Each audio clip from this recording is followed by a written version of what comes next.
நம்ம லாஸ்ட் வீடியோவில் கலெக்ஷன்ஸோட last part dictionary பற்றி பார்த்துருந்தோம். இந்த வீடியோவில் நம்ம மாஜூல்ஸ்னால் என்ன, அது எதுக்காக யூஸ் பண்ணுறாங்கன்னு பார்ப்போம். வாங்க நம்ம வீடியோக்குள்ளே போகலாம்.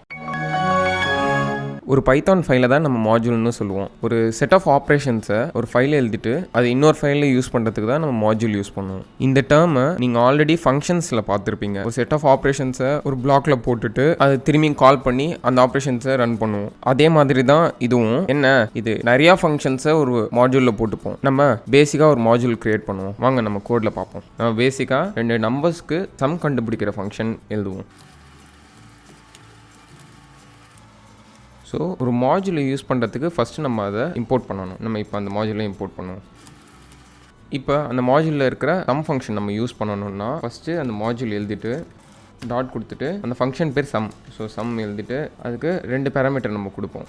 இப்போ கொடுத்தோன்னா நமக்கு சம் 3ன்னு வரும். இப்போ அந்த பைத்தான் ஃபைலை ரன் பண்ணிவிட்டு நம்ம அந்த மாஜூலை இம்போர்ட் பண்ணி ரன் பண்ணுறப்ப ஃபங்க்ஷன் கால் பண்ணுறப்ப கரெக்டாக கால் ஆகுது. ஆனால் இது எப்போவுமே இந்த மாதிரி நடக்காது. இப்போ நான் இன்னொரு ஷெல் ஓப்பன் பண்ணுறேன். இப்போ நான் அதை இம்போர்ட் பண்ண நினச்சா நம்மளுக்கு எரர் அடிக்கும். அந்த மாதிரி மாடியூலே இல்லைன்ட்டு பைத்தான் நம்மகிட்ட சொல்லும். இதே இந்த மாதிரி நடக்குதுன்னா சிஸ்ன்னு ஒரு மாடியூல் இம்போர்ட் பண்ணுவோம். இது வந்து பைத்தானில் இருக்கிற பில்டின் மாடியூல். இப்போ இதோட பாத் பார்த்தோம்னா ஒரு சில பாத்ஸ்லாம் நம்மளுக்கு கிடைக்கும். இது எதுக்காகனா இப்போ நம்ம ஒரு மாடியூலை இம்போர்ட் பண்ணுறப்ப இந்த லிஸ்ட்டில் இருக்கிற டைரக்டரிஸை மட்டும்தான் பைத்தான் செக் பண்ணும். இதை தவிர்த்து வேற எங்கேயாச்சும் மாடியூல் இருந்ததுன்னா நம்மளுக்கு மேலே இருக்கிற அந்த எரர் தான் காட்டும். டைரக்டரிஸ்லாம் ஒன்றுமே இல்லை கைஸ். இது கரண்ட் டைரக்டரி பார்க்கும். நம்ம எந்த ஃபைலை ரன் பண்ணுறோமோ அந்த ஃபைலில் இருக்கிற டைரக்டரியை பார்க்கும். அதை தவிர்த்து பில்டின் மாடியூல்ஸோட டைரக்டரி பார்க்கும். அதுக்கப்புறம் தேர்ட் பார்ட்டி மாடியூல்ஸ் பார்க்கும். நம்ம என்னென்ன மாடியூல் இன்ஸ்டால் பண்ணுறோமோ அந்த மாடியூல்ஸோட டைரக்டரி பார்க்கும். இது தவிர்த்து நம்ம எக்ஸ்பிளிசிட்டாக ஒரு மாடியூலை யூஸ் பண்ணணும்னா நம்ம இந்த பாத் லிஸ்ட்டில் நம்மளோட டைரக்டரியை அப்பன் பண்ணணும். அதுக்கப்புறமா நம்ம இம்போர்ட் பண்ணால் தான் நம்மளுக்கு எரர் இல்லாமல் இம்போர்ட் ஆகும். நம்ம இதுலேயே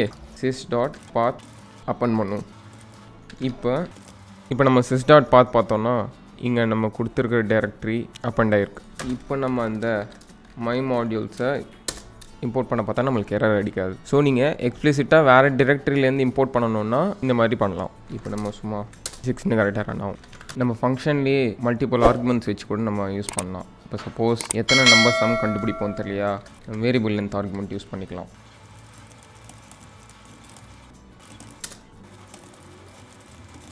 ரெண்டு நம்பருக்கு சம் 5 கிடச்சிச்சு. இப்போயும் சம் கிடைக்கும். ஸோ இந்த மாதிரி வேரியபிள் லென்த் ஆர்குமெண்ட்ஸ் வச்சு கூட நம்ம சம் கண்டுபிடிக்கலாம். சரி, இது சும்மா ஜஸ்ட் ஒரு ஃபங்க்ஷன் எழுதணும். இப்போ நம்ம மல்டிபிள் ஃபங்க்ஷன்ஸ் ஒரு மாஜூலில் நம்ம நிறையா ஃபங்க்ஷன் கூட எழுதலாம். சும்மா ஒரு லிஸ்ட்டில் ஒரு எலமெண்ட்டோட இண்டெக்ஸ் கண்டுபிடிக்கிறதுக்கு எழுதுவோமா, நம்ம லிஸ்ட்டை பாஸ் பண்ணுவோம், கூட எந்த எலமெண்ட்னு கூட பாஸ் பண்ணுவோம்.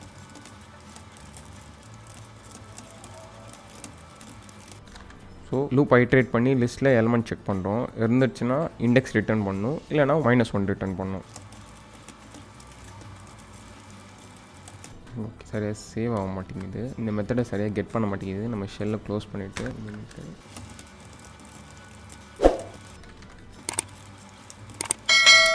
இம்போர்ட் பண்ணுறதுக்கு மெத்தட் யூஸ் பண்ணக்கூடாது. ஸோ மாடியூல் நேம் இப்படி ஃபுல்லாக எழுதுறது கஷ்டமாக இருக்குன்னா நம்ம அது கீபோர்ட் கூட கொடுக்கலாம்.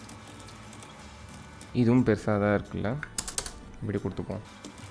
ஸோ மாடியூல் நேம் எப்பயாச்சும் பெருசாக இருந்ததுன்னா இந்த மாதிரி நீங்கள் ஸ்மாலாக ஏதாவது கீபோர்ட் கொடுத்துக்கலாம். ஏதாவது ஒரு ஃபங்க்ஷன் தான் பண்ண போகிறோன்னா அதுவும் நம்ம பண்ணலாம். இப்போ அதில் இருக்கிற சம் ஃபங்க்ஷன் மட்டும் வேணும்னா இந்த மாதிரி கொடுத்துக்கலாம். ஸோ நம்ம மாடியூல் நேம் டாட் யூஸ் பண்ண தேவையில்ல, டேரெக்டாக அந்த ஃபங்க்ஷன் யூஸ் பண்ணிக்கலாம். நம்ம மாடியூல்ஸ் பற்றி படிக்கிறோன்னா கண்டிப்பாக இந்த கான்செப்ட் நம்மளுக்கு தெரியணும். இஃப் _name = மெயின்னு நீங்கள் பார்த்துருப்பீங்க. டெவலப்மெண்ட்டில் இது யூஸ் பண்ணுவாங்க. ஸோ இது எதுக்காகன்னு ஒரு சின்ன இல்லஸ்ட்ரேஷனில் பார்ப்போம். நான் ஃபஸ்ட்டு ஒரு ஃபங்க்ஷன் சும்மா மெயின் ஒரு ஃபங்க்ஷன் கொடுக்குறேன். இப்போ இந்த கண்டிஷன் செக் பண்ணுறேன். _name = மெயினாக இருக்குன்னா நம்ம மெயின் ஃபங்க்ஷனை ரன் பண்ணணும். இப்போ ரன் பண்ணும்போது நம்மளுக்கு ஹெலோ தேர்னு வருது. இதை இன்னும் கொஞ்சம் டீப்பாக பார்த்தோன்னா நம்ம உள்ள இந்த மாடியூலோட _name பிரிண்ட் பண்ணுவோம்.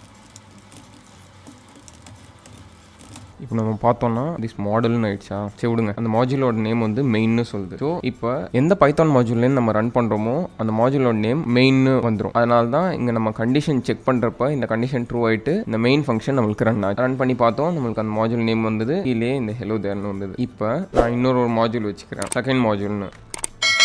இது நம்ம ஃபஸ்ட் மாஜூல் நேம்னு வச்சுருவோம். இதில் மை மாஜூலை இம்போர்ட் பண்ணிவிடுவோம். இங்கே ஒரு மெயின் ஃபங்க்ஷன் போடலாம்.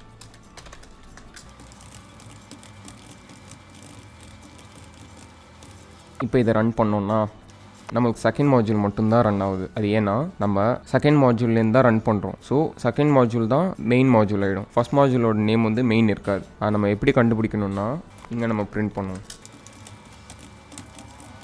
இப்போ நம்ம ரன் பண்ணால் நம்ம அந்த ஃபஸ்ட் மாட்யூல் அதை எப்படி சேவ் பண்ணியிருந்தோம், அதோட ஃபைல் mymodules.py தான் சேவ் பண்ணியிருந்தோம். அதனால தான் அந்த மாட்யூலோட நேமே அந்த பைத்தான் ஃபைல் நேம் அதுக்கு ஆகிடும். ஸோ அந்த மாட்யூல் நேம் ரீநேம் ஆகிடும். நம்ம எந்த மாட்யூல்லேருந்து ரன் பண்ணுறோமோ அந்த மாட்யூலோட நேம் தான் மெயின் மாட்யூலாக இருக்கும். நீங்கள் அதே மாதிரியே கவனிச்சிருந்தீங்கன்னா நம்ம இம்போர்ட் எரரே அடிச்சிருக்காது.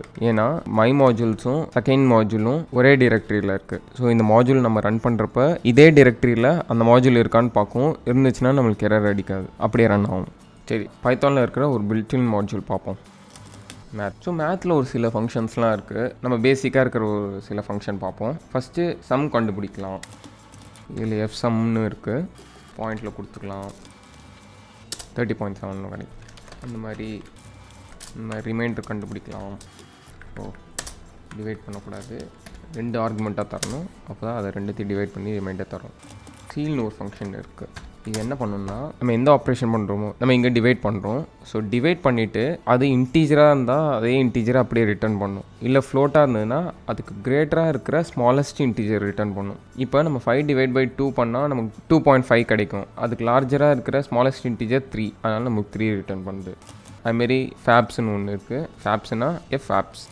ஸோ இது அப்சல்யூட் ரிட்டர்ன் பண்ணணும். அது ஏன் எஃப் ஆப்ஸு எஃப் சம்னு இருக்குன்னா ஃப்ளோட்டிங், எஃப்க்கு ஃப்ளோட் அர்த்தம். ஸோ அதனால தான் ஃப்ளோட்டிங் அப்சல்யூட்டு ஃப்ளோட்டிங் சம்னு இருக்குது. அப்சல்யூட் நம்ம இப்படி கண்டுபிடிக்கலாம், இல்லை அப்சல்யூட்னு ஒரு பில்டின் ஃபங்க்ஷன் இருக்குது அப்படின்னு நம்ம கண்டுபிடிக்கலாம். இப்படி போட்டோன்னா நம்மளுக்கு இன்டீஜர் ரிட்டர்ன் ஆகும்.